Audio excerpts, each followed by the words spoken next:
Bonjour à toutes et à tous et bienvenue à ce webinaire consacré à l'image, à la vidéo, comment produire des images quand on est dans des séquences pédagogiques et quand on fait de l'enseignement, notamment dans l'enseignement supérieur. On sait, hein, l'image, la vidéo, c'est un complément idéal à toutes les séquences pédagogiques aujourd'hui. Il est désormais acquis qu'un contenu s'accompagne généralement d'images du cours avec l'enseignant, hein, parfois qui se met en scène, ou d'autres illustrations qui peuvent compléter évidemment les syllabus et les contenus. L'objectif est évident, hein, renforcer l'engagement, la compréhension, la restitution des connaissances, c'est tellement important. C'est une boucle vertueuse qui exige toutefois une nouvelle approche pédagogique, hein, ça change beaucoup de choses, et une présence augmentée des enseignants, une présence renforcée des enseignants, on le verra tout à l'heure. Alors, on n'attend pas des profs, hein, qui deviennent des movie makers, hein, des réalisateurs de grandes sagas ou de grandes séries, mais ils doivent composer désormais avec les images et les attentes des étudiants eux-mêmes, hein, qui attendent quelque chose peut-être de plus important, plus gros, notamment quand ils attendent de leur enseignant des cours. Alors, et puis en plus, ça permet parfois, on en parlait quand on préparait cette émission, aux étudiants de répondre en images, en contrecarrant l'effet ChatGPT, parce que même si on va chercher chez ChatGPT des informations, il faut bien les restituer et au moins faire montrer qu'on a compris ce qu'on dit. Donc, c'est au moins une vertu, hein, de contrecarrer cette intelligence artificielle qui nous fait si peur. Alors, comment dès lors accompagner ces enseignants, comment mettre en œuvre une stratégie de production audiovisuelle et comment faire en sorte que la machine éducative se transforme, puisque c'est ça dont il s'agit, cette transformation de notre enseignement supérieur. Et quels sont les outils les plus performants? Quels sont les investissements? Est-ce qu'ils sont importants à mener pour réaliser cette transformation? Nos invités sur ce webinaire, Mathias Manot, directeur du Centre d'innovation pédagogique de l'Université PSL.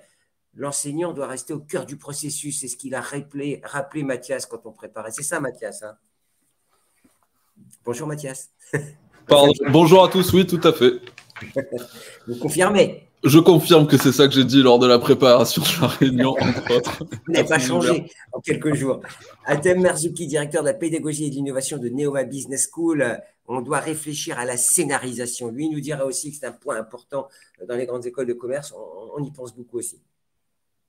Effectivement, Gilbert, merci beaucoup. On pense que la scénarisation des cours va devenir un élément très, très important. Et comme tu l'avais souligné, c'est que peut-être aussi aller tétiller certains standards qui sont utilisés justement par les grands studios, etc. Les grands studios, alors bientôt la réalisation façon film et série dans les écoles et les universités. Et j'ai gardé, mesdames, vous ai gardé pour la fin de la présentation parce que vous êtes représentante de l'université de Lyon 1. Lyon 1, j'en profite pour faire un petit tola et puis un petit cocorico, hein. Lyon 1 qui se classe parmi les premières universités en matière de dépôt de brevets. Ça, c'est un indicateur fort. Alors, j'ai reçu le communiqué de presse, j'espère que vous confirmez, Solène et Nora d'ailleurs. Oui. Alors, Nora Vendrette, chef de projet pédagogique innovant à l'université Claude de Bernard Lyon 1. Le projet à Lyon 1, c'est Include, hein, c'est ça, hein, que vous menez et qui propose d'utiliser tous les outils, la palette d'outils à la disposition, l'écrit, la vidéo et le podcast. Vous le direz tout à l'heure. Bonjour Nora. Bonjour, c'est ça. Ouais. Le fil conducteur du moment, l'université inclusive pour toutes. Solène Renaud, responsable de l'équipe vidéo en charge des formations à l'université Lyon 1. Alors là, vous êtes au cœur de la machine, hein, puisque on parle d'image, donc c'est vous qui nous rappellerez comment ça marche aussi, peut-être d'un point de vue plus technique. Bonjour Solène. Bonjour Gilbert.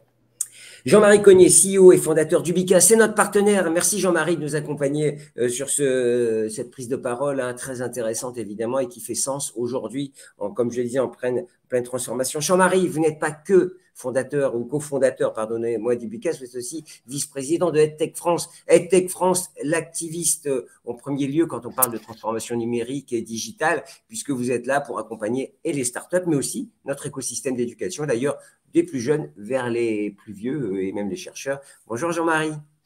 Bonjour à tous, bonjour Gilbert.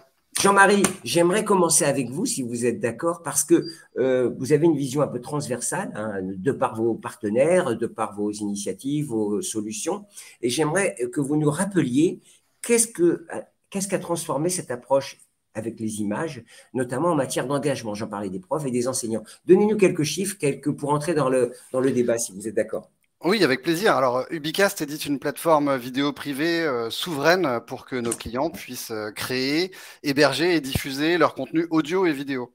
Et en fait, nous, on met l'accent vraiment sur l'engagement de l'audience grâce à une expérience enrichie de chapitres, de commentaires, de questions, de réponses, de pièces jointes temporalisées pour capter en fait l'attention et générer de l'interaction dans des temps d'apprentissage qui sont généralement asynchrones.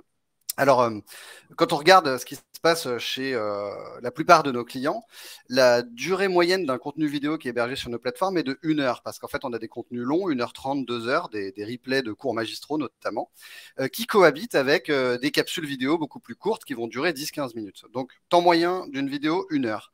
Et alors, on relève, nous, dans nos portails, une statistique, c'est le temps moyen de lecture. Et quand on regarde, on se trouve entre 50 et 60% du contenu global. Donc en fait, les étudiants, quand ils cliquent sur Play, ils restent 30 à 36 minutes en moyenne à lire une vidéo, ce qui est énorme quand on compare ça aux statistiques qu'on peut trouver sur des vidéos marketing ou le temps d'attention sur YouTube, par exemple. Ouais, donc ça veut dire que le sens de l'histoire, il est là. En fait, c'est ce que vous nous expliquez, c'est que il y a vraiment une appétence générationnelle, pas que technologique. C'est ça qui est important à noter.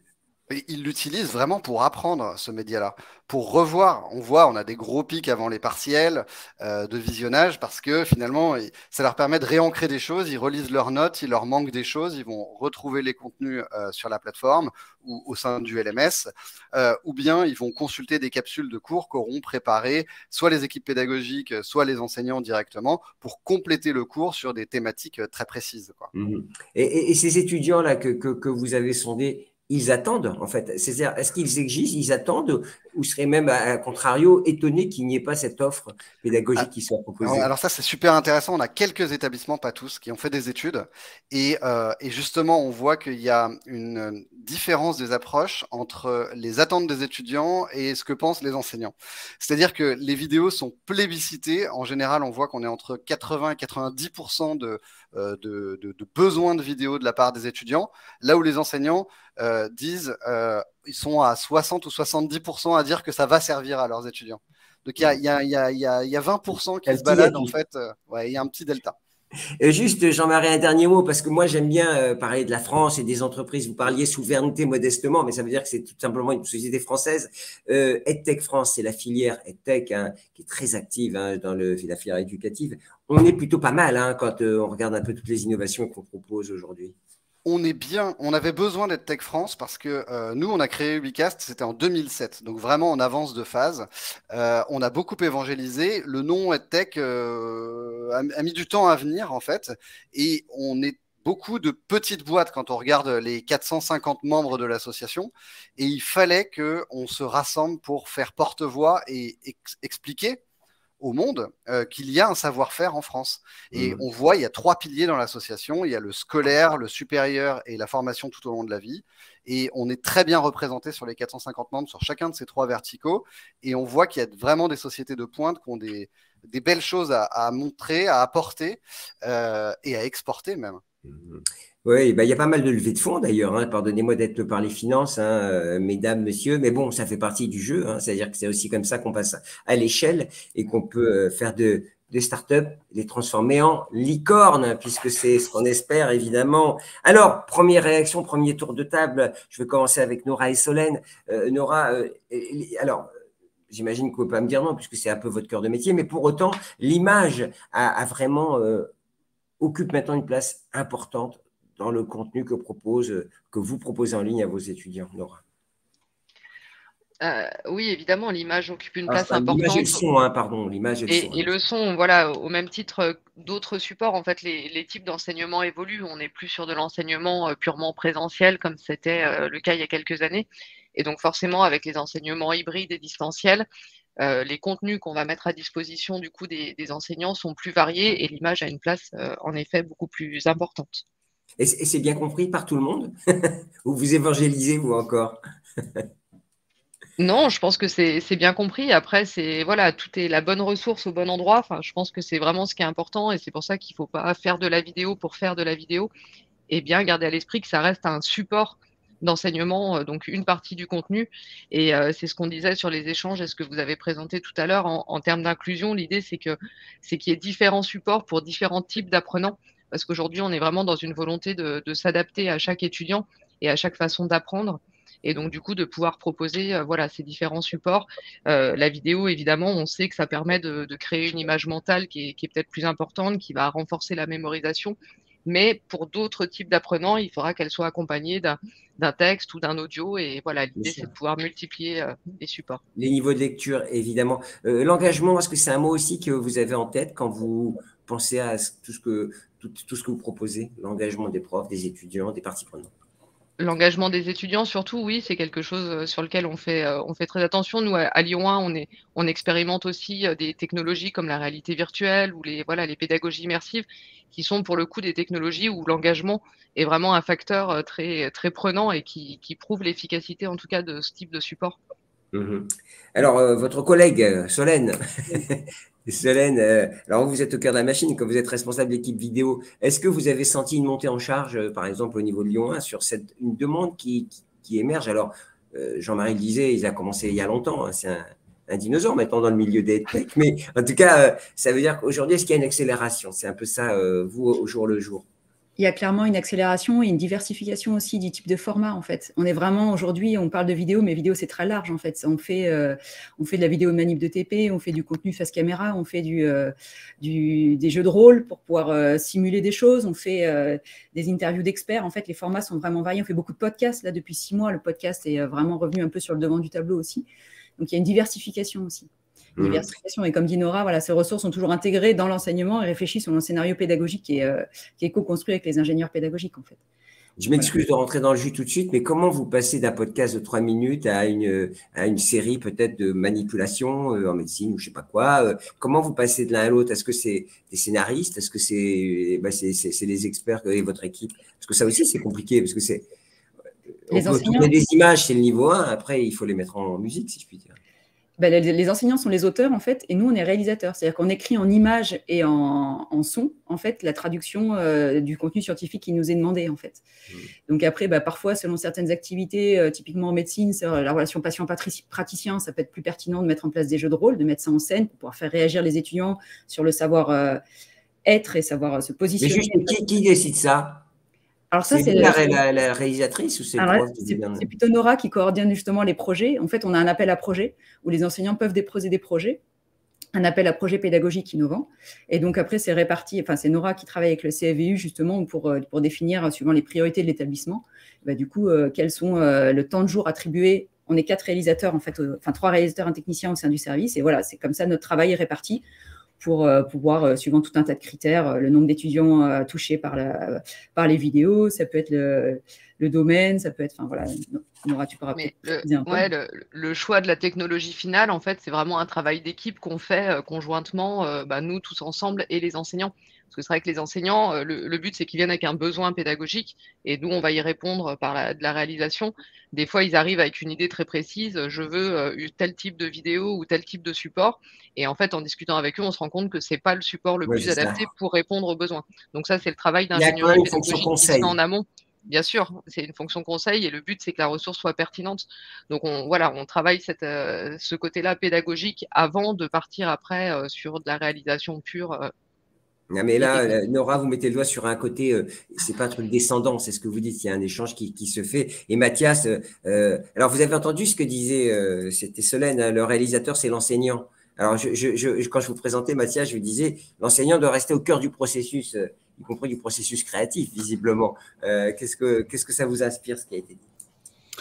Bon, on a évoqué déjà beaucoup de choses, donc je ne peux que rebondir sur ce qui a été dit et auquel je souscris, c'est-à-dire que les activités des enseignants sont pléthores, et comme vous l'avez très justement dit en introduction, on n'est pas là pour qu'ils deviennent des réalisateurs, justement. Donc on veut qu'ils se concentrent sur leur cœur de métier et là où ils ont le plus de plus-value, à savoir la création de contenus scientifiques à transmettre à un public cible.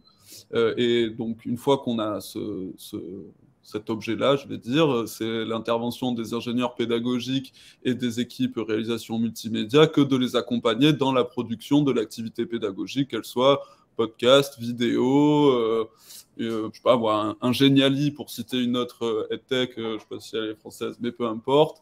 Voilà, il y a vraiment ce travail d'accompagnement à la scénarisation où, en effet, l'ingénieur pédagogique prend toute sa place dans l'écosystème, dont le seul objectif est que l'enseignant se concentre sur son cœur de métier et à savoir transmettre et accompagner l'assimilation de concepts et de compétences. Alors, PSL a une fonction un rôle modèle hein, dans l'écosystème français des universités. Est-ce que c'est un élément de performance selon vous? Parce que Lyon est aussi une grande université, hein, mais vous voyez ce que je veux dire, c'est qu'on sort des ministres de chez vous. Donc ma question, est-ce que finalement cette dimension, elle contribue là, justement à ça, à cet rayonnement international? Peut-être pour l'auditoire qui ne connaîtrait pas encore PSL, en fait, quand on parle de PSL, on parle de 11 établissements qui se sont mis en commun, à savoir, alors c'est toujours un exercice périlleux que de lister une dizaine d'établissements, mais je vais quand même le tenter. L'ENS, dit Rudulm, les Mines de Paris, l'Observatoire de Paris, le SPCI, Chimie, le Conservatoire national supérieur des arts dramatiques. Je vais forcément en oublier. Ah ouais, là, vous vous êtes mis dans une galère, hein, je ne voudrais pas dire, mais vous vous débrouillez. Hein, moi, je les ai pas mais voilà, donc en effet, on a parmi les meilleures écoles d'ingénieurs, parmi les meilleures formations côté ENS, Dauphine, évidemment, comment oublier Dauphine? J'allais en parler, hein. Je sais de quoi je parle, j'en dis pas plus. Donc, en fait, la richesse des établissements fait que quand même la philosophie de base, c'est l'enseignement par et pour la recherche. C'est quand même ça l'ADN de nos établissements. Donc, on est face aux enseignants-chercheurs parmi les plus prestigieux de la planète. Et c'est comment on les accompagne à mettre à disposition ce savoir de très haut niveau auprès de leurs étudiants. Et là, il y a peut-être un challenge un peu plus important. J'émets une hypothèse que par ailleurs, où en effet, on a la recherche fondamentale et appliquée. Et comment est-ce qu'on transmet ces savoirs-là dès le plus tôt dans les cycles. Donc là, il y a un challenge pour le Centre d'innovation pédagogique très satisfaisant. Vous avez du boulot, hein, en tout cas. Atem, Marzouki, à Neoma Business School, moi je me souviens, il y a quelques années, je faisais des démonstrations avec les casques de réalité virtuelle. Je ne sais pas si vous étiez un peu en avance de phase dans mon souvenir. Enfin, en tout cas, peut-être qu'il y avait d'autres gens, mais en tout cas, vous étiez les premiers à m'avoir mis ce masque sur la tête. Ça veut dire que l'image, y compris virtuelle, faisait partie des consubstantiels de votre offre pédagogique. Donc, comment vous rebondissez à ce qui a été dit?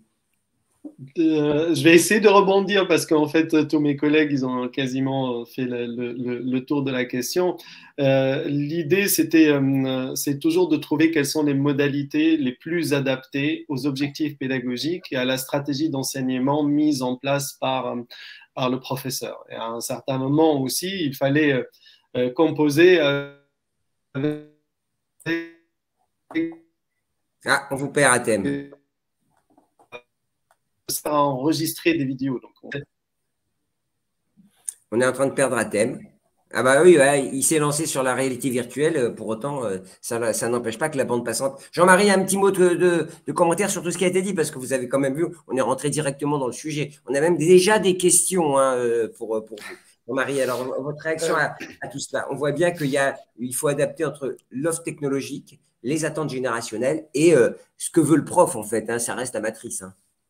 Oui, tout à fait, parce que ce qu'on voit, c'est que c'est le contenu prime. C'est-à-dire que si le contenu de fond est nul, l'étudiant ne suivra pas. Après, effectivement, on a besoin de tous les pôles d'ingénierie pédagogique pour aider le prof à transformer son contenu, ou en tout cas à l'adapter à un bon contenant.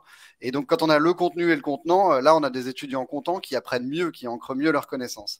Et c'est là où on va avoir la force de ces deux pôles, c'est-à-dire le pôle d'enseignement, le prof, et le pôle support, ingénierie pédagogique, qui vont aider à en sortir le meilleur. Et c'est là où la vidéo prend tout son sens, parce qu'elle va venir vraiment aider l'étudiant à flexibiliser son apprentissage. Il va pouvoir voir, revoir, écouter. Je crois on l'a compris. Ma question, c'était, est-ce que vous en relation avec les profs? Parce qu'en fait, c'est là que ça se passe, en fait, hein, évidemment. Comment ça match? On n'a pas de relation directe. Par contre, on doit penser à eux au cœur du produit, au cœur de la solution. Parce qu'on sait que ce sont eux qui vont être nous, on les appelle les contributeurs. On va appeler les étudiants les utilisateurs, les profs les contributeurs, c'est-à-dire que c'est eux qui vont créer ou participer à la création de contenu. Et donc, il faut que les outils soient à leur portée et qu'ils n'aient pas de mauvaise expérience. Parce qu'on le sait très bien, un enseignant qui teste une nouvelle modalité, si la première fois, ça ne marche pas ou c'est trop compliqué, il n'y retournera pas. Donc, il faut que sa première rencontre avec l'outil soit simple et agréable. Mais d'ailleurs, c'est là que se joue l'enjeu dans le digital, c'est le suivi et le follow-up de toutes les technologies. Atem est revenu? Oui. Alors, Atem, qu'est-ce qui se passe à Neoma? Vous êtes basé où? À quel Neoma? Rouen, Reims ou Paris? Rouen. Ah, d'accord. Bah, pourtant, Normandie, ça passe, non, Normalement, c'est même la fibre, mais bon. Alors, vous disiez? Je disais, donc, pour rebondir sur ce que disaient les collègues, c'est qu'on part du principe donc, que la vidéo, c'est un élément parmi d'autres et qu'on va essayer de le mettre en place lorsque on juge que c'est très bien. Par contre, on fait quand même attention parce que certains professeurs sont réticents à l'utilisation de la vidéo. Ils n'aiment pas se voir, tout simplement. Donc, il va falloir trouver quel autre type de vidéo qui correspond le plus donc, à ce qu'ils veulent mettre en place. Et là, on intervient sur des vidéos avec des avatars, des animations, etc. Et des vidéos interactives. Donc, c'est toujours en fonction de ce qu'on veut mettre en place dans la scénarisation du cours. Et c'est vraiment cours par cours. L'idée aussi, c'est que ces vidéos-là donc, doivent avoir un sens et on ne les utilise pas uniquement pour expliquer des concepts. Donc, comme ça a été mentionné par certains collègues ici sur l'aspect qu'on peut les utiliser pour avoir des paroles d'experts, par exemple, interroger des professeurs internationaux qui ne sont pas nécessairement ici à l'école, on profite de leur passage à l'école sur certains aspects, etc. Ils mettent tout cela à disposition donc, des étudiants qu'ils puissent le consulter quand ils veulent. Donc, l'intérêt des vidéos, on l'a commencé à l'avoir, surtout les professeurs ont ressenti un vrai besoin, surtout pendant la période du Covid où les étudiants, tout le monde était isolé 10 ans et donc les étudiants, ils avaient besoin de voir et de revoir ce qu'avait expliqué le professeur pendant le cours et on enregistre pareil, on a des métriques qui permettent de voir quelles sont les périodes où la consultation est la plus intéressante. Oui, je travaillais avec une start-up dans ce domaine et il me disait on peut aussi voir qu'est-ce que l'étudiant regarde et ça fait remonter des datas pour savoir tiens, il y a un point qui n'a pas été clair, on peut le remonter, on peut l'analyser. Nora réagit, vous pouvez réagir.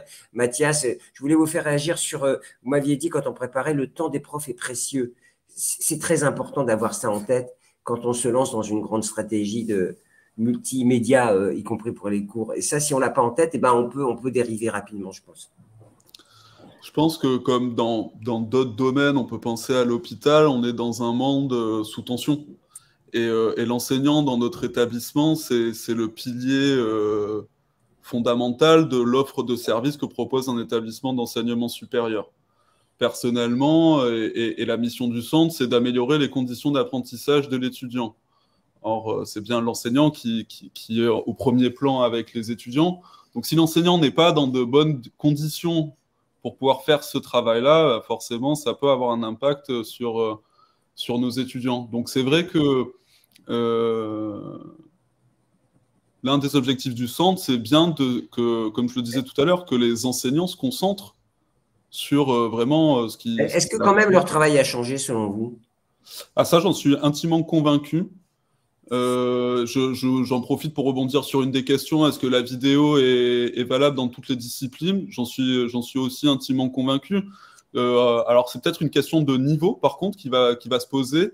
Mais en tout cas, à partir du moment où on a des concepts à transmettre et à ce que l'étudiant doit maîtriser, oui, je pense que la vidéo, ou en tout cas une activité asynchrone, peut être un bon outil pour que le temps de face à face entre l'enseignant et l'étudiant se concentre sur la compréhension de ce contenu-là et non pas sur une présentation du concept.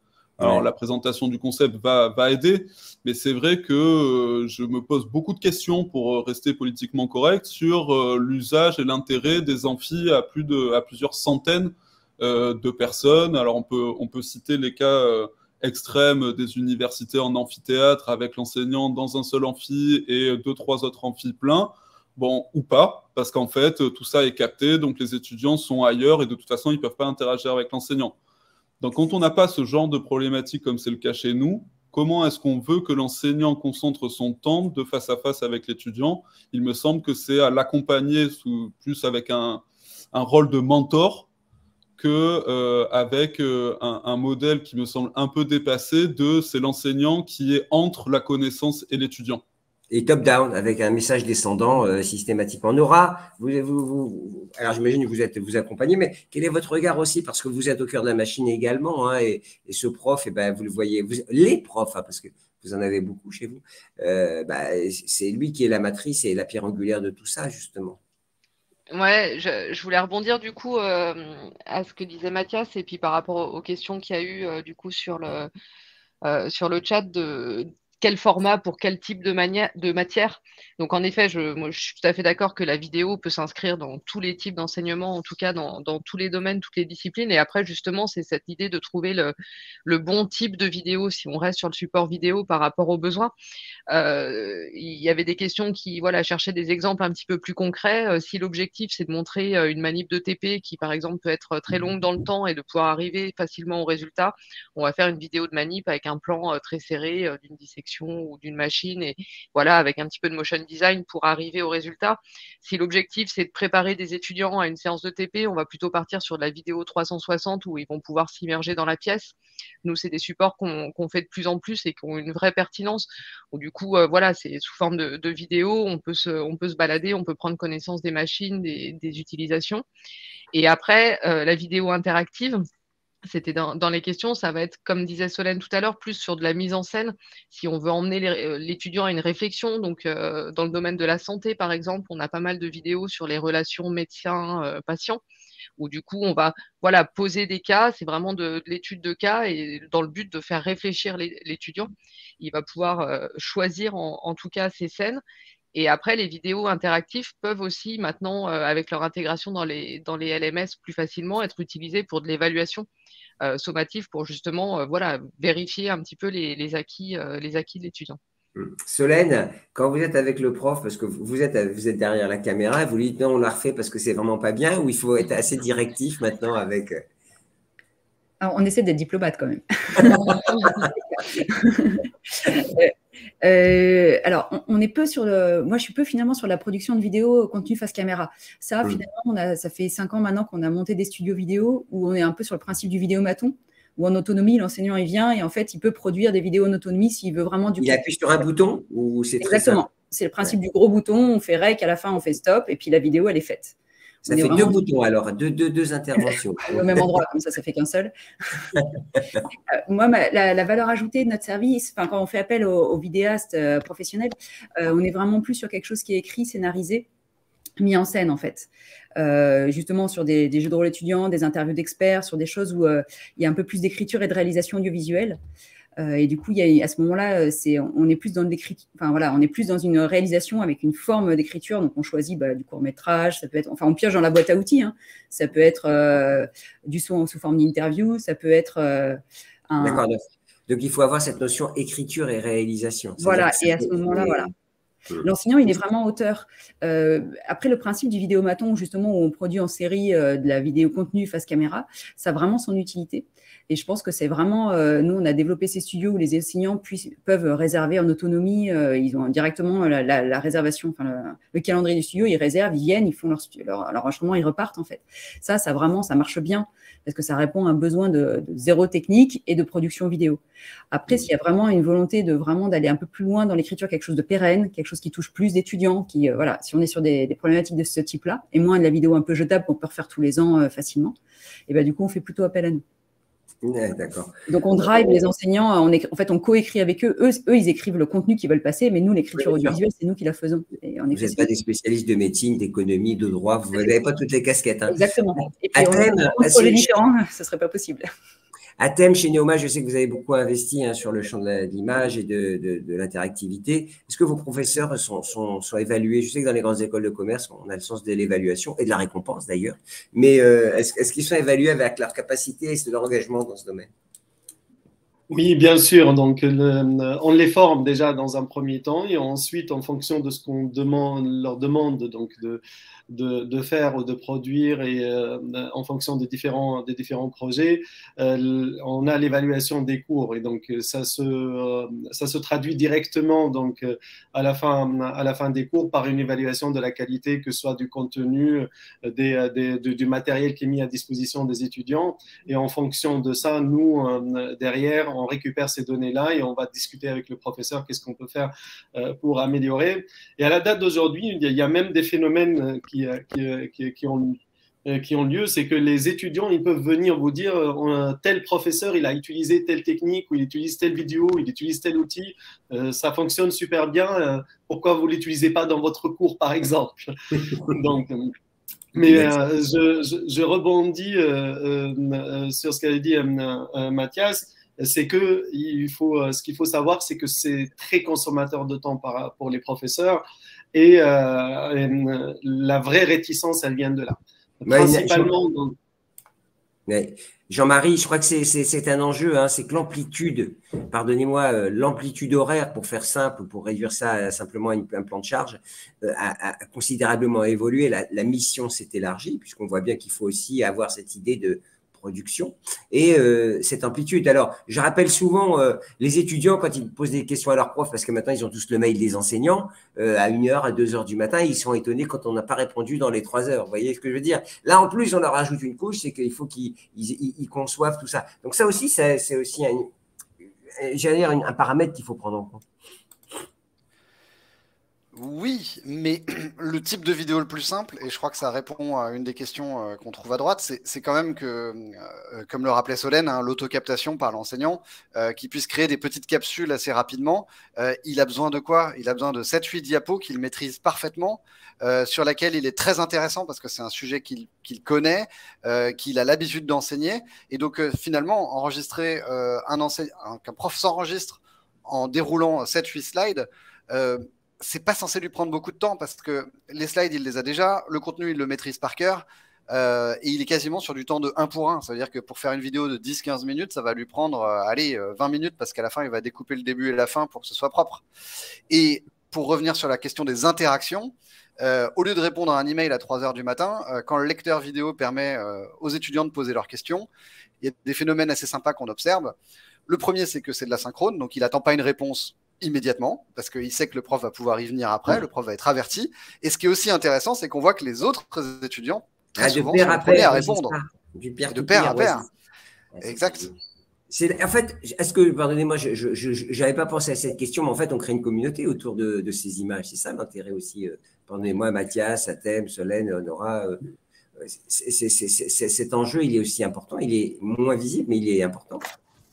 En tout cas, on bascule d'un modèle descendant, on le voit, hein, le passage entre le scolaire et l'enseignement supérieur est quand même assez difficile pour une partie des étudiants, parce qu'en fait, ils doivent passer d'un modèle où ce sont des oies qu'on gave à un modèle où ils doivent être proactifs.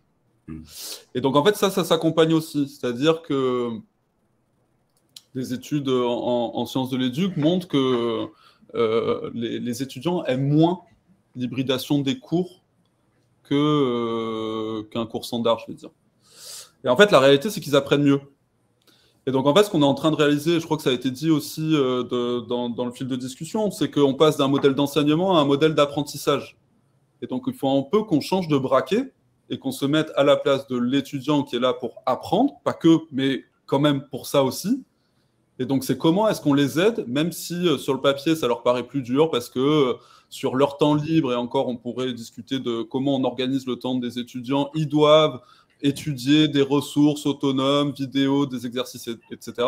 Et ensuite, ils doivent aussi travailler en salle sur des exercices, la mise en pratique, la réalisation du TP dont ils auront vu la manipulation avant, etc. Donc, on est vraiment dans un changement de paradigme, je pense, sur le fonctionnement de l'enseignement vers l'apprentissage, d'où le changement de posture que doivent opérer les enseignants. Nora, c'est la classe inversée, en fait. Pardon, hein, c'est ce qu'on essaye de... C'est l'exemple ultime. À date, hein, mais voilà. Vous confirmez. Je confirme, oui. Ouais. Allez-y. Atem, j'allais vous interviewer. Oui. Ouais, de rajouter quelque chose. En fait, l'utilisation des vidéos, elle permet à un certain moment de niveler le niveau en termes d'acquisition de connaissances. Les étudiants, ils n'ont pas tous la même capacité de suivre le professeur dans une salle de classe et suivre son rythme, en fin de compte.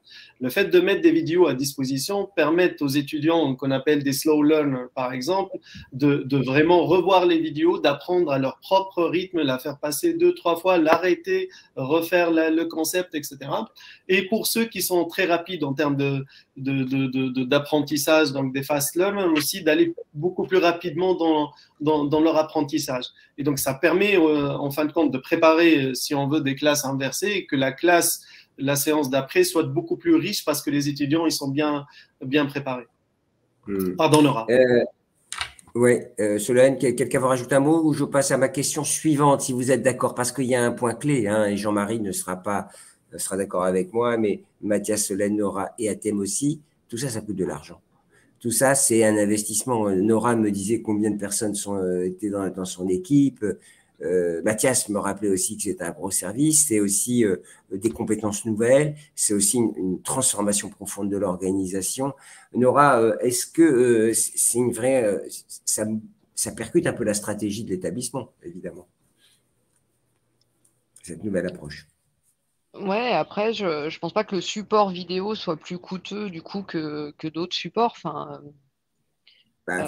faut des spécialistes. Il y a une équipe, il y a aussi un peu de matériel. Enfin, Jean-Marie, Mathias, vous pouvez commenter, mais il me semblait quand même qu'il fallait quand même investir sur ce champ-là, quoi, quand on veut que ce soit bien fait, en tout cas. Il y a forcément un peu d'investissement, mais il faut voir l'impact qu'il y a derrière. Quand on réfléchit en termes de nombre d'étudiants impactés et qu'on ramène le coût au nombre d'étudiants et qu'on fait un coût par étudiant. Et on se rend compte que ça coûte moins cher qu'une licence d'un logiciel ou quoi que ce soit quand on ramène ça à l'échelle de l'établissement. Ensuite, ça va permettre aussi certaines économies parce que, comme le rappelait Mathias, si on change un peu la dynamique pédagogique en essayant de réduire le temps magistral pour augmenter le temps plutôt d'interaction, eh bien, on va pouvoir libérer des espaces, je pense, donc des mètres carrés de bâtiments. Et quel est le coût d'un mètre carré de bâtiment à l'époque où le chauffer, ça coûte très très cher, où il faut le rénover, il faut le maintenir, les équipements en salle aussi. Donc il faut le voir plutôt dans une approche plus méta que vraiment juste le primo-investissement au départ. Oui, bien sûr, je suis assez d'accord. Cela dit, ce n'est pas pour éviter que les étudiants se rendent sur le campus, hein, on est d'accord. Hein, tout ça, c'est ce que j'allais dire. C'est qu'ils y passent du meilleur temps. Il faut faire attention. C'est qu'il ne faudrait pas laisser croire aux enseignants qu'on hybride leurs cours pour que la structure gagne de l'argent. C'est une externalité. Il se trouve que c'est vrai. Factuellement, c'est probablement vrai. On économise potentiellement des mètres carrés, on peut réaménager, etc. La question, en tout cas, qu'on se pose au centre, c'est quel est l'intérêt pédagogique de cette chose-là. Et donc, en fait, la comparaison que je fais, et que j'aime poser aux enseignants, c'est OK, quelle est la différence entre un cours magistral où vous parlez pendant 3 heures et une collection de vidéos, disons, de 20 minutes. Bon, et là, pédagogiquement, quand même, la question se pose. En sachant que Nora a très justement dit en introduction qu'on a toutes les questions d'accessibilité, d'adaptabilité à tous les profils d'étudiants, je pense aux situations de handicap, etc. Et là, l'outil numérique a un impact sans commune mesure sur le fait qu'on peut adresser, qu'on peut prendre en compte des situations qu'on ne pourrait pas prendre en compte autrement. On a de l'extraction automatique, Jean-Marie, tu me corriges si je me trompe, mais de l'extraction automatique depuis une vidéo vers un script, donc ça peut faciliter certaines situations de handicap. On a des traductions automatiques, ce qui nous permet de toucher des publics non francophones. Enfin voilà, à un moment donné, il faut aussi regarder la réalité que l'outil numérique. On n'est pas pro-numérique au centre. En revanche, on constate objectivement que l'outil numérique aide souvent à l'environnement d'apprentissage des étudiants. Atem, est-ce que… alors, on voit bien qu'il y a tout pousse vers cette nouvelle technologie. Est-ce qu'on ne peut plus imaginer, si vous lancez un nouveau cours, un nouveau master, un nouveau whatever, on ne peut plus l'imaginer sans cette brique qui à un moment ou à un autre dans la chaîne pédagogique? Cela dépend vraiment du niveau toujours et des objectifs pédagogiques, mais à la date d'aujourd'hui, c'est un outil très très important et donc que ce soit pour les étudiants ou pour les professeurs pour transmettre donc des connaissances. Mais par contre, à partir du moment où on va passer sur des programmes ou des cours qui vont être pour un nombre d'étudiants qui est très très important, chez nous à l'école, on a adopté un autre type de format de standard pour ce type de cours-là qui utilise de la vidéo qu'on appelle du e-learning, donc que ça soit le plus immersif possible. Et ce sont des séquences de vidéos ou d'autres activités qui sont différentes, qui intègrent la vidéo. Mais ce que vous disiez au départ, et c'est pour ça que je reviens à ce sujet-là, on essaie d'adopter vraiment les standards en termes de concurrence sur les vidéos, les standards donc des Netflix, des Amazon Prime, des Disney, etc. Donc, parce que ça parle aux étudiants en fin de compte, et ceci, comme tu l'avais souligné, donc Gilbert à juste titre, ça nécessite des investissements qui ne sont pas négligeables du tout, mais on croit toujours que ce sont des investissements, que c'est une nouvelle génération d'étudiants qui arrivent, ils ont une autre façon de voir les choses, une autre façon d'apprendre, et c'est à nous de nous adapter, que ce soit donc l'école ou les professeurs, pour essayer d'avoir les meilleures stratégies d'enseignement possibles afin d'améliorer leur performance. Ouais. Nora, pour une grande université d'ailleurs, et Mathias aussi, pour une grande université, parce que Neoma Business School, dans mon souvenir, on est entre 8 et 10 000 étudiants. Quand on est à une université comme Lyon 1 ou comme PSL, on adresse quand même beaucoup plus de monde. J'aimerais savoir justement comment passer à l'échelle. Est-ce que c'est avec du matériel performant, en faisant des équipes qui sont importantes, en faisant de l'automatisation? Comment on peut passer? Parce que c'est aussi une question qui nous viendra. Comment on peut infuser et diffuser sans pénaliser certaines formations ou d'autres? Au niveau de la création des vidéos ou au niveau de la création, c'est le niveau 1. Au niveau de la création, ouais, bah après, de toute façon, nous, on essaye vraiment de faire de chaque support le plus essaimable possible, ce qui n'est pas toujours possible, mais c'est quelque chose qu'on prend en compte quand on a des demandes.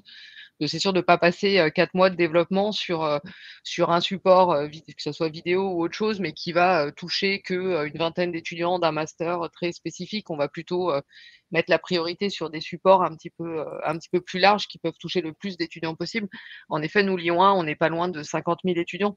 Donc, pouvoir réaliser des ressources en adéquation avec toutes les demandes et tous les enseignements, c'est impossible. Après, comme disait Solène, c'est de multiplier les propositions. On a nos studios d'enregistrement en autonomie qui peuvent répondre à un besoin plus simple et qui, du coup, est facilité par le fait que les enseignants sont totalement autonomes et peuvent venir enregistrer des capsules vidéo et les réalisations, après, en fonction des demandes et de nos moyens. On ne peut pas agrandir l'équipe. Nous, on est une trentaine au service ICAP, ce qui est déjà un service assez conséquent. Ouais. Non, mais ça veut dire que c'est pas descendant, c'est pas la technique qui va proposer, c'est aussi l'investissement des enseignants, Jean-Marie. C'est-à-dire que s'il n'y a pas cette appropriation, mais j'allais dire y compris technique, c'est-à-dire même si c'est que 2 boutons, en fait, et c'est une vraie conduite du changement, c'est un sujet d'organisation. Alors, ce qu'on voit, j'ai une petite anecdote assez rigolote à ce sujet, c'était un enseignant qui ne voulait pas du tout être filmé. Il ne voulait pas que ses cours soient filmés. Et en fait, le service qui s'occupait de ça l'a fait venir dans leur bureau un jour. Ils ont tapé son nom sur YouTube. Bingo! C'est pas lui c'est pas l'université qui le filmait, c'était les étudiants, fond d'amphi, avec des smartphones, etc. Et ils lui ont dit, vous préférez que ce soit les étudiants qui le fassent en se moquant de votre coiffure du jour ou quoi, ou vous préférez que ce soit nous qui nous en occupons avec un logo de l'université, le respect de votre propriété intellectuelle, etc. Bon, puis avec un coiffeur, éventuellement, c'est ça. Éventuellement, ouais. Maintenant, il savait qu'il fallait qu'il soit préparé avant.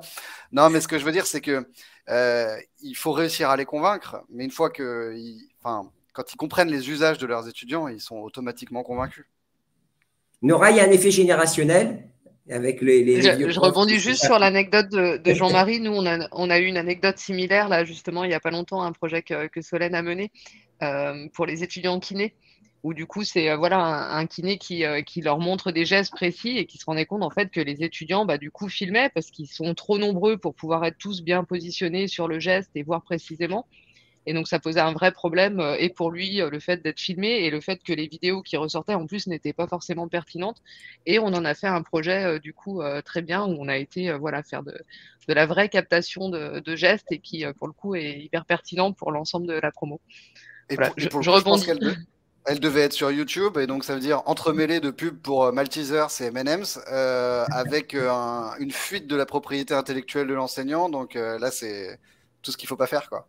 Et juste C'est une ça. question, est-ce que les étudiants, je ne sais pas, je pose cette question parce qu'elle me vient comme ils filment tous, on peut utiliser leurs images ou c'est quand même, faut que ce soit dans un cadre plus précis? L'image des étudiants? Ouais, parce qu'après tout, on pourrait imaginer on peut se servir de leur téléphone, ils ont tourné un moment, une séquence qui peut faire sens, je ne sais pas. J'ai une question anecdotique, je l'accorde, mais voilà, comme visiblement, il y a beaucoup d'images qui circulent. Ouais, nous on récupère pas forcément les images produites par les étudiants. Enfin, j'ai pas de ce genre d'exemple. Après, voilà, on a les images des étudiants en situation. Enfin, on peut Ouais, bien filmer sûr, des bien sûr. étudiants parce que Ouais. ça peut apporter une plus-value. Mais Une question avant de passer aux questions de nos auditeurs. Comment vous faites pour… Parce que, alors, en ce moment, vous n'êtes pas sans ignorer qu'on est en pleine transition écologique, en pleine mesure de notre impact et de notre empreinte. Comment, justement, vous faites en sorte que cette bande passante qui augmente, parce que, me semble-t-il, Jean-Marie, c'est vous l'expert, mais et vous aussi, mais ça consomme plus d'électricité, ça fait plus de chaleur, je ne sais pas. Enfin, est-ce que tout ça fait partie de vos préoccupations? Solène, tu veux répondre? Oui, tout à fait. Nous, on a un gros souci, enfin pas un gros souci, mais on a un gros point qui nous tient très à cœur, c'est la formation des enseignants, notamment autour d'un point clé pour nous qui est le débit vidéo. En fait, juste, on ne fait pas du 20 mégabits quand on diffuse sur YouTube, ça sert juste à rien en fait. Ça prend de la surface, ça prend de la bande passante, ça pollue en fait tout simplement. Donc il y a vraiment voilà des préconisations à voir en fait et à connaître. Voilà. Et après, on essaie de les développer au maximum et puis on met en place des formations, des accompagnements pour les enseignants. Ça fait 3-4 ans maintenant qu'on a beaucoup d'ateliers en fait qu'on propose, alors soit en distanciel, soit en présentiel, justement pour former les enseignants à produire par eux-mêmes des vidéos. Et puis aussi, la diffusion, ça fait partie de ces aspects-là, hein, tout à fait. Donc ça, c'est quand même chez Neoma aussi, j'imagine. Votre nouveau bâtiment à Reims, c'est totalement HQE, enfin haute qualité environnementale. Donc j'imagine que ça fait partie des préoccupations. Exactement, donc ça fait vraiment partie des préoccupations. Pareil, on fait des formations pour sensibiliser pas uniquement les professeurs, mais aussi les étudiants et les membres des différentes équipes. Un exemple simple, donc à partir du moment où on a une vidéo qui va être utilisée dans 2-3 cours, elle n'est pas dupliquée en fait sur 2 ou 3 cours, elle est juste sur un même espace et c'est juste des liens pour essayer de minimiser au maximum l'impact sur l'environnement. C'est vraiment très très important pour nous. Mathias, Mathias, même question pour vous. C'est un vrai sujet qu'on n'arrive pas encore à traiter en toute transparence. Déjà parce que évaluer la consommation énergétique de ces infrastructures-là, on n'a pas d'indicateur ou d'outils faciles pour le faire, à ma connaissance, même si on se doute que produire une vidéo, ça a un coût. Un peu comme le coût économique, si une vidéo produite touche 10 000 étudiants, du coup, le coût énergétique par étudiant est quand même pas le même que si c'est une vidéo pour 30 étudiants dans une seule classe. Donc, se pose la question de la mutualisation des ressources. Et je pense que c'est ça qui est clé. C'est entre capter un amphi ou une salle de classe, parce qu'après, on va dire que je fais une fixette sur les amphis. Capter un enseignant en live ou alors créer une ressource montée qui sera réutilisable sur plusieurs années, dans plusieurs cours. C'est peut-être là-dessus qu'il faut qu'on réfléchisse. Et c'est peut-être aussi en contradiction avec un souhait qui me semble tout à fait légitime, qui est la massification de l'enseignement.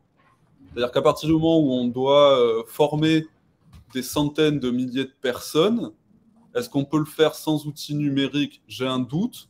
Et donc après, c'est malheureusement un jeu de balance entre le coût énergétique et la volonté qu'on a collectivement de former le plus possible nos concitoyens. Et très honnêtement, je n'ai pas la réponse à cette question épineuse. Jean-Marie, alors donc ça veut dire qu'on est en train de… Enfin, ce que j'entends, c'est quand même que c'est… alors, je le disais au début, on est dans le sens de l'histoire, ça veut dire que voilà, c'est inéluctable. C'est-à-dire qu'il y aura des profs qui seront formés à la captation, à la diffusion, à la restitution et les questions qui remonteront via de l'IA, via je ne sais pas quoi, des stats, des datas sur le suivi. Je crois que c'est le sens de l'histoire. Et je le disais tout à l'heure au début, hein, je le répète, pardonnez-moi avant de poser les questions de nos auditeurs. Si on ne prend pas ça, on rate quelque chose. D'ailleurs, c'est un problème par rapport à la concurrence internationale qui sont déjà très avancés, je pense aux États-Unis. Oui, alors les États-Unis, c'est 50 États qui parlent la même langue et qui ont à peu près le même cadre juridique. Donc du coup, les Américains, en tout cas en EdTech, et je crois ça peut être adapté à tous les autres marchés, ils ont beaucoup plus de facilité à monter à l'échelle. Alors qu'en Europe, vous allez avoir 25 pays qui parlent 20 langues différentes et avec un cadre juridique différent. Donc c'est beaucoup plus dur pour une boîte européenne de monter à l'échelle qu'une boîte américaine. Donc effectivement, ils atteignent des niveaux des tailles plus grosses plus rapidement. Je voudrais juste revenir un poil sur l'environnement parce que c'est aussi un thème qui nous, à notre humble mesure, qui nous interpelle chez Ubicast. Nous, on fait attention quand notre plateforme elle est dans le cloud. Nous, on est sur des serveurs français. En France, il y a un petit bout en Allemagne pour du stockage. Mais on fait attention à la performance énergétique des data centers dans lesquels c'est hébergé et c'est diffusé. On a également on a remplacé le petit coffret de chocolat à Noël en fin d'année pour nos clients par de la compensation carbone générée au streaming, liée au streaming généré par le client. Donc, en fait, on arrive avec un calculateur d'équivalent CO2 à dire que ça peut être le streaming de l'année peut être compensé par la replantation de 10, 15, 25 arbres. Et donc, c'est quelque chose qu'on fait maintenant de manière systémique tous les ans. Et il faut juste en être conscient. Maintenant, on a quand même une grande chance en France, c'est que l'électricité, elle est peu carbonée par rapport à d'autres pays. Parce que si vous prenez ce calculateur d'équivalent CO2, si votre data center est en Allemagne ou en France, vous n'allez pas avoir le même impact carbone. Ouais. Et je rejoins Mathias, ça dépend du nombre de personnes qui vont regarder la vidéo. Si on fait une vidéo, si on héberge une vidéo en 3 qualités de 3 heures pour 3 étudiants, c'est pas très rentable écologiquement. Nous, en tout cas, on essaye d'accompagner nos clients dans des réflexions sur les cycles de suppression de contenu. Et je crois qu'on a commencé avec Mathias d'ailleurs à toucher ce sujet. C'est quelle est la durée de rétention d'une vidéo? Est-ce que vous voulez qu'on la paramètre pour qu'elle soit supprimée automatiquement au bout de 2 ans, etc. pour qu'on ait des choses un peu saines, quoi. Parce que stocker ad vitam aeternam, c'est pas ce qu'il y a de plus responsable, on va dire. Ouais. Donc il y a un vrai sujet quand même sur ça. De toute façon, ça va être en plus de pire en pire, si je puis dire, sur la consommation d'électricité, le réchauffement, blablabla. Alors, on prend la question? Alors, il y en a certains. Alors on commence. Alors, on va commencer par les premiers qui ont commencé. On en a eu plein, vous avez remarqué. Certains d'entre vous ont déjà répondu, donc on va pas passer forcément. Est-ce que la vidéo peut Est-ce que la vidéo peut avoir un apport pertinent pour toutes les disciplines à l'université? Je pense que vous l'avez dit. Oui, d'accord. Et je ne sais pas qui a répondu oui, tout à fait. C'est moi. Oui, c'est ça, Solène. Ben oui, vous défendez un peu aussi votre job quand même.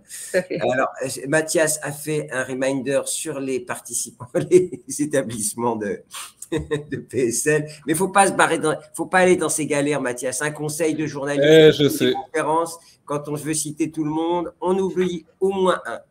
En dehors du format de diffusion et même des vidéos et même avec un contenu riche, quelle mise en scène de création de contenu fonctionne auprès des étudiants selon les matières enseignées? Waouh, c'est vaste ça. C'est vaste. Ouais. On y a répondu partiellement tout à l'heure. En fait, c'est ça, c'est le bon format en fonction de la discipline, du besoin et du public. Et des objectifs pédagogiques, en fait, surtout aussi. Oui, c'est ça, je crois que c'est la première question. La première question n'est jamais le format de l'activité pédagogique. Voilà, il faut retourner la question. Ce n'est pas quelle vidéo pour quelle discipline, etc. C'est quelle discipline, quelle problématique et donc quelle activité. Et potentiellement, la réponse, c'est une vidéo. C'est ça. On continue? C'est toujours Dejan Markovic, au-delà de la vidéo et de leur durée. Quelle part de vidéo interactive avec des questions de cours, de lecture et de mots-clés par rapport aux vidéos classiques? Ah oui, quel est l'équilibre entre vidéo interactive et vidéo classique face caméra, on va dire? Même chapitré. Ouais, disons qu'en fait, la vidéo interactive, on va amener des éléments d'enrichissement à forte valeur ajoutée, de la pièce jointe temporalisée, du quiz, etc. Elle va demander plus de travail au départ. Donc, de mon expérience, hein, je vois ça par ma lorgnette Ubicast, ça marche quand il y a une équipe pédagogique qui s'approprie le contenu. Les profs en autonomie le font rarement seuls. Ils le font quand ils sont accompagnés, donc soit par l'équipe d'ingénierie pédagogique, soit parfois, et je l'ai vu dans certains établissements, quand c'est délégué à des étudiants référents qui, eux, ont la charge de faire ce travail éditorial. Et donc, la part, pour répondre très clairement à la question, je dirais c'est 20%, c'est bien enrichi, et 80%, c'est un peu brut de décoffrage. Ouais, mais de toute façon, quand c'est enrichi, ça demande vachement plus de boulot en plus. C'est derrière, faut du Au départ, un investissement au départ. Ouais. Il y a quand même des outils qui facilitent maintenant cette mise en place. Enfin, H5P, par exemple, au niveau de la plateforme Moodle, permet du coup, voilà, à partir du support vidéo, de créer des questions ou des interactions. Mais en effet, ça reste pas l'usage le plus grand qu'on a aujourd'hui. Parce que la question corollaire, c'est quelle est la part de cours avec des scénarisés, enrichis, avec des activités asynchrones, hein, donc, et en fait, cette part-là, elle est relativement faible, en tout cas encore aujourd'hui chez nous. Donc, en effet, comme l'a dit Jean-Marie, à un moment donné, c'est vrai que les enseignants doivent réfléchir à leur scénarisation. Donc là, on est confronté à une population d'innovateurs, avec ceux qui innovent parfaitement en autonomie, qui n'ont pas besoin de nous.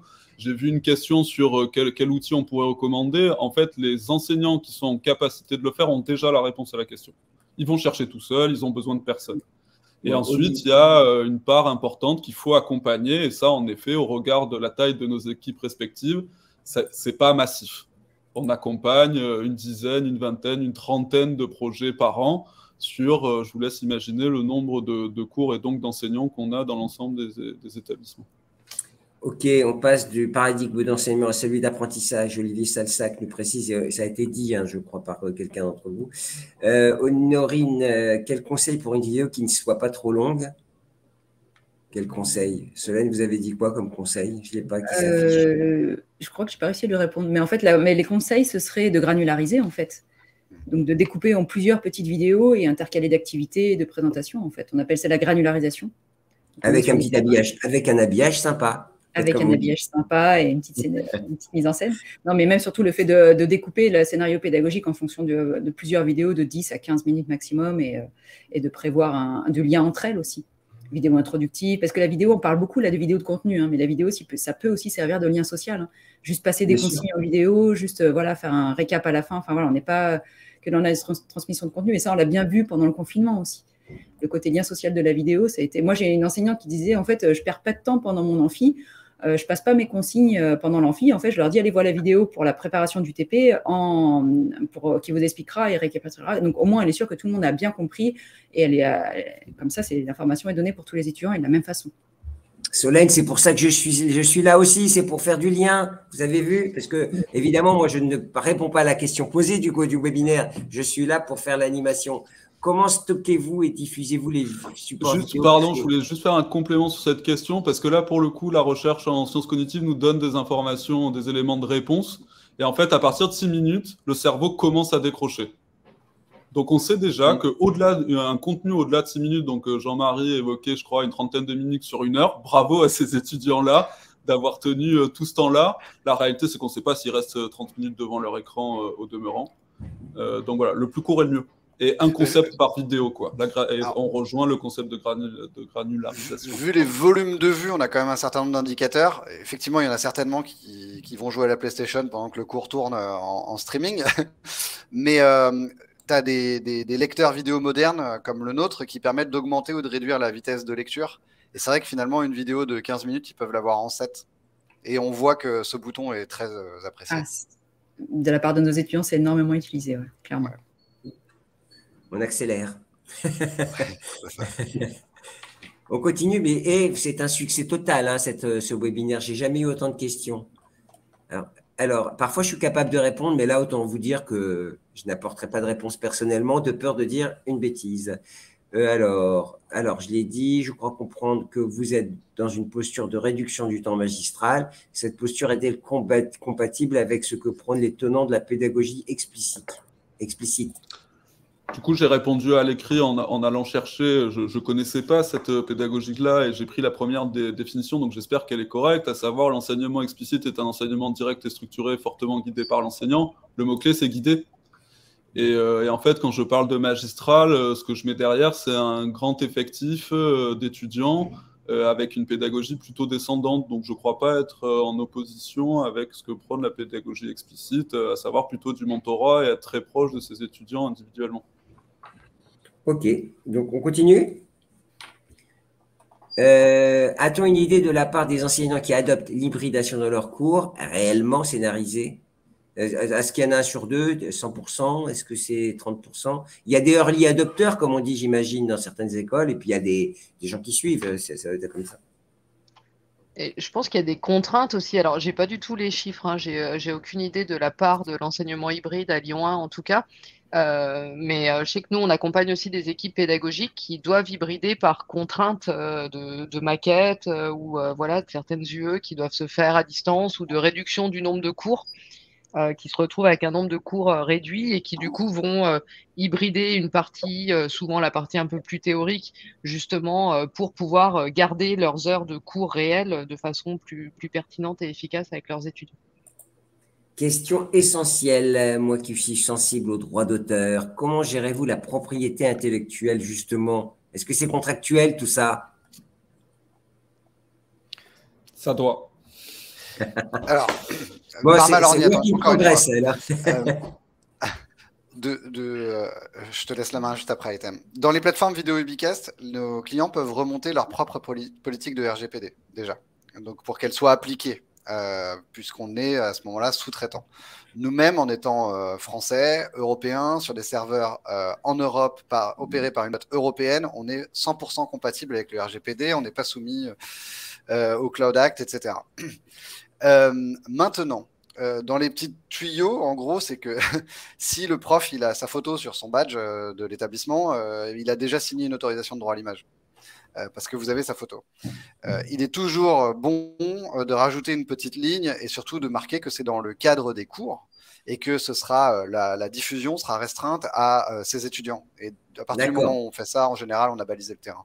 Allez, Jean-Marie, on a plein de questions, il faut continuer là, parce qu'on peut répondre. Pardonnez-moi, Jean-Marie, je vous coupe la parole. Pardon, excuse-moi.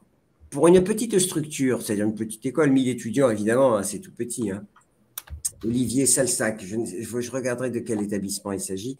Et sans équipe multimédia, mais uniquement une DSI, un petit dépannage informatique qui est prévu. Quels conseils donneriez-vous pour que les enseignants réalisent de bons supports vidéo sans prendre trop de temps? Nora, vous avez 1 minute.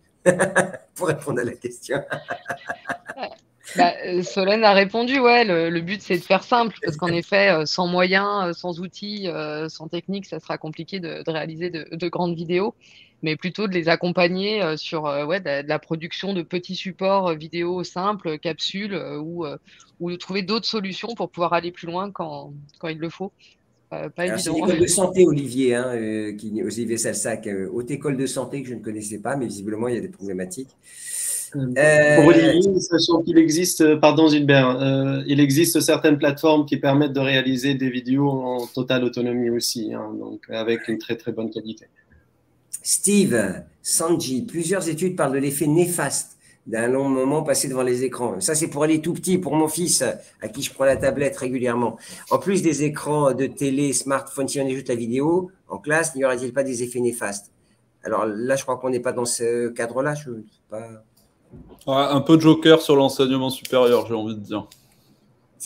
Pourquoi?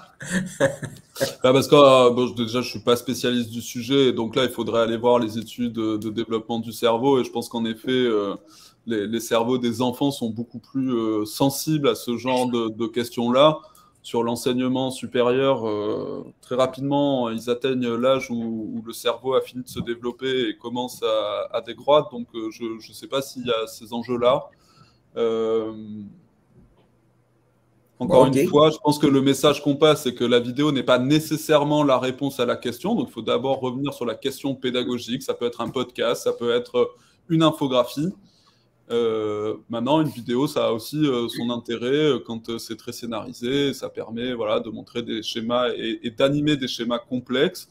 si ça améliore la compréhension et donc l'apprentissage, voilà, ça améliore aussi l'autonomie des étudiants. À la limite, de notre point de vue, on préfère qu'ils passent quelques heures sur nos vidéos pédagogiques que sur YouTube. Mais que sur Counter-Strike, hein. Par exemple. Comment tenir compte du feedback du contenu de l'apprentissage? Alors, c'est ce que j'avais dit tout à l'heure, hein, parce que j'avais vu une startup où on relevait les datas en fonction de du visionnage. C'est-à-dire que si on regardait telle image et qu'on la remettait, ça faisait remonter aussi des datas. Comment on fait pour mesurer la capacité d'apprentissage quand on regarde un film, hein? C'est un peu ça au cours du visionnage. C'est la force de l'enrichissement des vidéos, hein. Bon, nous, dans les analytics, on remonte le pourcentage de la vidéo qui est visionnée. Donc, on sait si l'étudiant il a regardé 10, 15, 20, 30, 35, 90%. Mais en plus, quand on prend le temps de l'enrichir, alors déjà, on peut mettre des quiz et donc mesurer. Et sinon, on peut aussi analyser les interactions générées par les étudiants. Nous, on voit certains profs qui vont très loin, ils regardent où sont les commentaires de leurs étudiants et où est le moment où les étudiants décrochent quand ils regardent la vidéo. Et ça leur permet de réitérer le cours pour une fois d'après et se dire, en fait, ils ont tous décroché à la 12e minute. Donc, ça veut dire que là, on en faisait trop. Ou alors, il y a plein de questions au début, il n'y a plus rien à la fin. Donc, ils ont décroché, etc. Colette nous pose une question là sur les droits, un peu pareil. Je ne sais pas si là, vous la voyez. Question, est-ce qu'il y a un contrat? L'École nationale de l'aviation civile, on a ses droits. Le droit à l'image, la propriété intellectuelle. Existe-t-il des contrats types à faire signer? Nora, vous faites signer des contrats, Mathias? À thème? Oui, nous, on fait droit à signer des l'image. contrats. Oui. Ouais. On fait signer des contrats spécifiques à ce type de réalisation. Donc, surtout lorsque c'est à grande échelle, oui. Et même, on a une équipe juridique et à un certain moment, on fait aussi des screenings sur les différents sites, etc., pour voir si ça a été diffusé ou pas. Et l'équipe juridique, elle peut lancer immédiatement une action pour demander Je crois que dans le cadre de l'ANR hybridation qui s'est clôturé il y a quelques mois, en début d'année, l'un des lauréats a travaillé spécifiquement sur cette question et donc pour notre audience, en fait, sur ce genre de financement très élevé de nos établissements sur des projets spécifiques. La contrepartie, c'est la mise à disposition du public de ce qu'il est possible de mettre à disposition et donc potentiellement, on pourrait trouver rapidement des contrats types à vérifier dans les lauréats de l'ANR hybridation. Parfait. Je pense qu'on l'a trouvé, hein, on trouve de tout maintenant. Un contrat type, ça doit exister. Comment est-il possible de favoriser l'autonomie des enseignants dans la production de contenu vidéo? Il y a des outils gratuits, bah oui, Athème l'a dit tout à l'heure. Bah, c'est tout l'objet de notre débat, hein, favoriser l'autonomie des enseignants, hein, si je puis me permettre. La question de Anne, elle fait sens, évidemment, et il est compliqué d'y répondre, hein. Mathias, Nora, Jean-Marie. Moi, il y a peut-être un point qu'on n'a pas mentionné et qu'on avait discuté en préparation, c'est l'intégration avec les plateformes déjà existantes et en place. Et en premier lieu duquel, le LMS. Si les fonctionnalités vidéo sont accessibles depuis la plateforme LMS à laquelle le prof est acculturé depuis un certain nombre d'années, ça devient beaucoup plus simple de diffuser en fait l'utilisation de l'outil. Alors que si on lui demande d'aller sur un outil tiers, de se créer un compte, encore un, sur un nouveau site où il doit mettre un nouveau bookmark, on le perd. Bon, ça c'est déjà ça, hein. C'est vrai que c'est embêtant de remettre des mots de passe, des codes, des machins, des trucs. Quel learning analytics? Alors ça, on revient aussi à une question qu'on a déjà posée, hein. Alors vous avez répondu, Jean-Marie, hein, le taux de lecture, la durée de lecture, les moments les plus vus, les pics d'audience, si je puis dire, les blockbusters comme il y a à la télé, pour regarder qu'est-ce qui a fait l'audience maximum ou pas d'ailleurs, ou qu'est-ce qui a été revu par les enseignants. Évidemment, ce sont autant de data qui remontent pour savoir s'ils ont compris ou si c'était peut-être pas assez clair. Et les commentaires aussi, non, des étudiants? Oui, on a des stats où on voit les pics de commentaires. D'accord. Est-ce que le prof, il peut regarder s'il a mis l'élève, tous les commentaires? C'est compliqué, hein. C'est pour ça que souvent, quand il y a beaucoup d'élèves, on voit que c'est les élèves entre eux qui se répondent. Oui, c'est ça. Mais oui, c'est-à-dire, il y a toujours une issue, une solution. Y a-t-il de Eric Juste sur cette question des learning analytics, pardon, et c'est là où le partenariat public-privé EdTech prend tout son sens. C'est-à-dire que moi, qui ai en plus une formation statisticien, j'ai toujours envie d'en savoir plus. Donc, on travaille régulièrement avec Jean-Marie sur quelles données vous pourriez nous donner accès en plus pour favoriser l'adaptive learning. La seule mise en garde que je ferais, c'est ne cherchez pas à avoir de la donnée demandez-vous qu'est-ce que vous voulez savoir comme information. Quel indicateur? Partez des indicateurs que vous voulez évaluer, suivre, notamment est-ce qu'il y a un décrochage à un moment donné dans la vidéo, parce que là, on peut en déduire potentiellement que ça ne marche pas et donc il faut la reprendre, plutôt que de se dire, bon, bah, alors à quoi j'ai accès, et puis à partir de là, je vais réfléchir à ce à quoi j'ai envie d'utiliser, quoi. De toute façon, c'est complètement vain d'additionner des datas sur des datas. En fait, je vous rejoins parfaitement, Mathias. C'est qu'est-ce qu'on en fait? On sait très bien qu'avoir un entrepôt de data qui ne sert à rien, bah, ça ne sert à rien. Y a-t-il des usages préférables pour un podcast ou répond-il à des besoins spécifiques? C'est Nora qui parlait podcast, non? C'est ça ou c'est... Ouais, avec Solène. Solène, elle veut répondre. Solène, répondez, je vous oublie, pardonnez-moi. Il n'y a pas de souci. Oui, en fait, le podcast, il ne s'écoute pas sur les mêmes temps qu'on regarde une vidéo. Le podcast, on l'écoute sur les temps de trajet, quand on fait à manger, quand on est vraiment sur des temps. Et donc, on peut prévoir des sujets beaucoup plus longs, en fait. Donc, du coup, sur des sujets où on va plus en profondeur, vraiment sur des temps plus de 20 à 60 minutes, même plus, on peut vraiment plutôt partir sur un format audio. Il y a aussi un autre aspect qui est intéressant, c'est le côté anonymat. Nous, on a travaillé sur des projets, notamment autour de la violence, des violences sexistes et sexuelles, donc sur des témoignages, des choses comme ça. Donc, le fait de passer sur du podcast, on n'a pas, les gens sont plus dans la confiance, on peut aller beaucoup plus loin dans le traitement de ces sujets-là, en fait, ou sur les co-anxiété, sur des choses comme ça. Voilà, ça dépend aussi le type de sujet. Mais encore une fois, il faut toujours penser l'objectif. Quel est l'objectif de mon enseignement? Et du coup, en fonction de ça, choisir la ressource la plus adaptée, en fait. Christelle nous dit qu'on peut faire des bonnes vidéos avec PowerPoint. Bon, ça, c'est un point de vue. Hein. Le problème, c'est quand on veut faire une présentation. Quand on veut faire une présentation, ça bug parfois. Réponse à Gilbert. Tiens, Olivier me fait, je suis à la haute. Ah bah voilà, ils me disent des deux Suisses. Ah, on a des Suisses qui nous écoutent. Magnifique. On est internationaux. On a une vocation internationale avec cette conférence. Alors, avec l'utilisation du Bicast, je suis la seule technopédagogue, le seul technopédagogue, mais avec très peu de temps pour cela. Ce qui explique qu'Olivier nous posait des questions très concrètes et très précises. Merci beaucoup. Oh là là, on a dit plein de choses. Hein. Un petit mot de la fin. Est-ce que Nora, Solène, Mathias, à thème, et on conclura avec Jean-Marie. Nora, est-ce que vous êtes amené à en faire plus? Vous serez amené à en faire plus? Toujours, on est toujours amené à en faire plus. Solène, vous serez donc sur le terrain en permanence, en fait. Ça veut dire que là, maintenant… Et d'ailleurs, je pense que vous devez être très attentif sur les nouvelles approches, les nouveaux concepts. Tout à fait. C'est ça qui est intéressant, d'ailleurs, de regarder. Qui me disait, on regarde ce qui se fait chez Netflix, parce qu'au fond… Ah bah oui. C'est du scénario, quoi. Et puis ça marche très bien, le côté sériel, d'avoir envie de regarder la suite, c'est des choses qu'on exploite nous aussi dans la façon dont on produit nos épisodes, et tout à fait, on s'inspire aussi. Oui, on peut noter aussi récemment une production du podcast qui augmente énormément aussi, qui n'était pas il y a 2 ans en arrière, dans les évolutions. Les visites virtuelles aussi, on en a parlé, il y a plein de choses. Mathias, votre équipe, elle va grossir parce que dans mon souvenir, vous avez encore un peu de volume à prendre en termes d'effectifs. Quand Nora nous a dit on est 30 dans mon équipe, ça m'a un peu soufflé parce que c'est beaucoup. Et j'ai envie de dire, il y a encore de la place chez vous. Ah bah, puisque vous me tendez la perche, on a 2 postes ouverts, donc n'hésitez pas à candidater. Et voilà, c'est ça aussi. Oui, oui, tout à fait. On est amené à en faire plus aussi parce qu'il y a de plus en plus de demandes là encore pour continuer sur les projets nationaux. On a l'ANR compétences et métiers d'avenir sur l'intelligence artificielle et on recrute un ingénieur pédagogique sur le sujet dont l'objectif est de massifier l'offre de formation de PSL. Donc voilà, une fois qu'on a dit ça, on essaie de toucher toujours plus d'étudiants avec de plus en plus de contenu bien scénarisé. Ouais, le scénario, c'était la remarque que je faisais à thème. Hein. Scénario. Hein. Il faudra toujours aller vers plus de mise en musique de tout ça. Exactement, et surtout aller vers une qualité beaucoup plus intéressante pour les étudiants et qui se rapproche beaucoup plus des standards d'aujourd'hui. Donc, vous l'avez évoqué, tels que Netflix et Amazon. Et qui consomment moins d'énergie. Hein.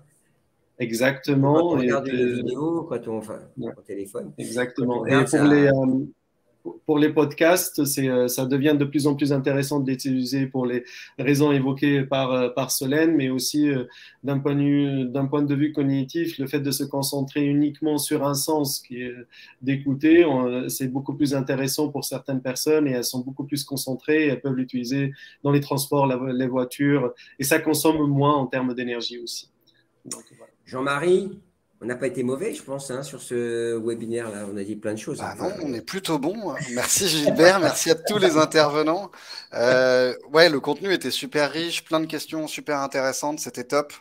Je voudrais juste, en petit mot de la fin, essayer de sensibiliser notre audience et leur dire que regardez bien les outils quand vous les choisissez. Essayez de comprendre qui est derrière, quelle est l'équipe qui fait ça, et encore plus dans un sujet comme celui des vidéos, des contenus audiovisuels, puisqu'il y a aussi de l'audio. Quand l'éditeur accompagne, quand l'éditeur fait preuve de proximité et a fait ses preuves, voilà, faites-leur confiance. Nous, on essaye avec mon équipe d'être vraiment à votre écoute et de comprendre le projet avant de proposer une solution. Et je pense que c'est la clé pour bien accompagner l'essor de ces contenus-là et leur diffusion. Bah oui, mais de toute façon, on est dans le sens. Ça fait 3 fois que je vous le dis qu'on est dans le sens de l'histoire et qu'on ne peut pas rater le train qui passe. Le Dominique Besse de l'Université de La Rochelle me dit merci à vous tous. Et ben moi aussi, je vous dis merci à vous tous.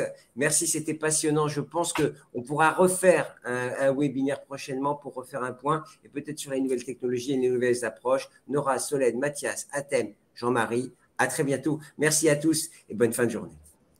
Merci, au revoir. Merci beaucoup.